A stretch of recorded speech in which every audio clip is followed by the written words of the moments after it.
কিছু করিল না, ঘরটা আমি তোমার লেগে বানাইছিলাম। কি সুন্দর আপন না কথা ভাই না। আচ্ছা বলেন তো নবীজিকে কেন আমার লেগে বানাইছো? তোমার গদির ভিতর ফালায়া চাপা মাটি দিয়া দুনিয়া থেকে আমি বিদায় করে দেওয়ার জন্য ঘরটা বানাইছি।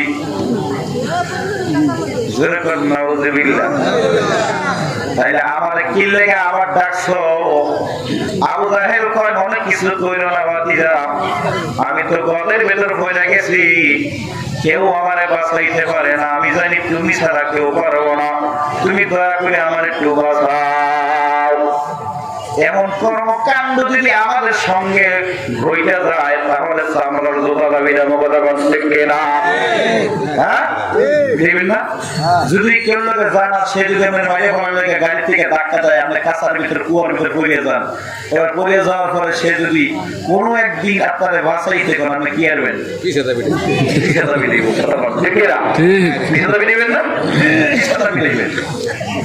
আমি বোঝানোর জন্য বলছি, দেখেন দয়াল নবী কারে কয়। হ্যাঁ, 3 পাতার নবী কইলে আবার শিক্ষা দাও তোমরা, না তোমার পায়জামা গরম হয়ে যায় 4 পাতার নবী কইলে না। ভালো করে বলেন, আমরা কোনদিন বাঁচাইতাম না, কিন্তু দয়াল নবীজি বলে ও চাচা আবু জাহেল বুঝিছি, আমাকে মারার জন্য গদ বানাইছো, এই গদের ভিতরে এখন নিজেই পড়েছ, এখন আমার বাঁচান লাগবো। আবু জাহেল বাঁচান লাগবো।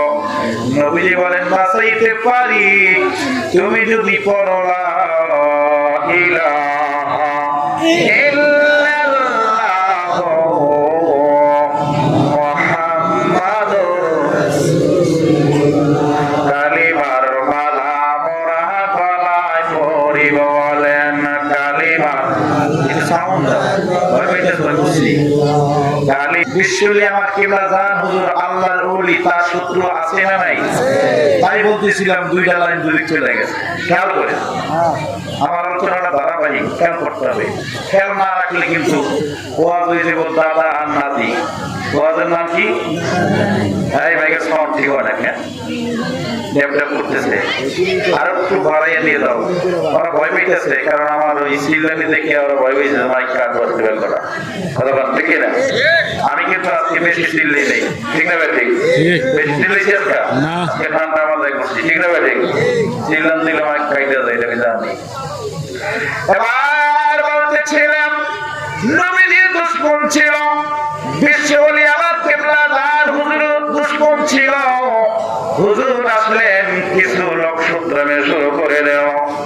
এবার হুজুরের পাশে কিছু জায়গা ছিল, কিছু চুরি দামদানি করেছেন, কিন্তু সবাই বিস্তারিত অনেক সংক্ষিপ্ত ভাষায় বলছে। এবার হুজুরকে বলছেন হুজুর এই কাজটা করেছে। হুজুর বলে না আমি করি নাই, তারা বলে করছো। কিন্তু হুজুর বলে তোমাদের মধ্যে যারা আছে আমি একজনকে সাক্ষী মানতে পারি এই কাজটা আমি করি নাই। তাহলে কার সাক্ষী মানলো? হুজুর একজনকে সাক্ষী মানলো, তারা খটখড়ে আইসা দিল। বিস্তারিত অনেক কথা আমি শুধু সংক্ষিপ্ত সময়ের কারণে বলেছি। এবার তারা খটখড়ে আসলো, কারণ হলো হুজুর যারে সাক্ষী মানছে সে হলো বোবা, কথা বলতে পারে না। বলে বলেন সুবহানাল্লাহ, কথা বলতে পারে না। যখন সামনে বুঝছে যে হুজুরের নিচে হুজুর কইছে না আমার সাক্ষী আছে আমি এগুলি নেই নেই জোরে বলো সুবহানাল্লাহ। সাক্ষী কেডা? সাক্ষী হইল কথা বলতে পারে না বাবা। এবার বিচারক বলতেছে হুজুর কারে সাক্ষী মানলেন? সে তো আপনার সাক্ষী নিতে পারবে না।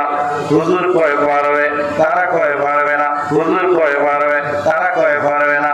কেন পারবে না? হুজুর কথা বলতে পারে না বোবা। এবার হুজুর বলে আল্লাহ যদি শক্তি দেয় বোবায় কথা বলে সাক্ষী দিবে। যারা বলেন সুবহানাল্লাহ।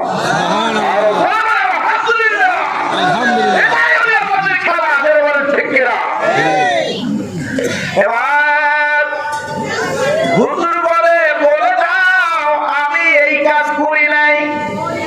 এবার বোবা কথা বলবে বলবে বোবা বলতেছে আমার সঙ্গী যারা ছিল তারা এই কাজ করিয়া হুজুরের দোষী বানানোর জন্য, চাপানের জন্য, জানার থেকে সরায় যাওয়ার জন্য ষড়যন্ত্র করেছে। হুজুর এই কাজ করে নাই। বোবা ভালো হয়ে কথা বলা শুরু করলো। ধরে বলেন সুবহানাল্লাহ। তোমরা যায়া দেখো না যাহা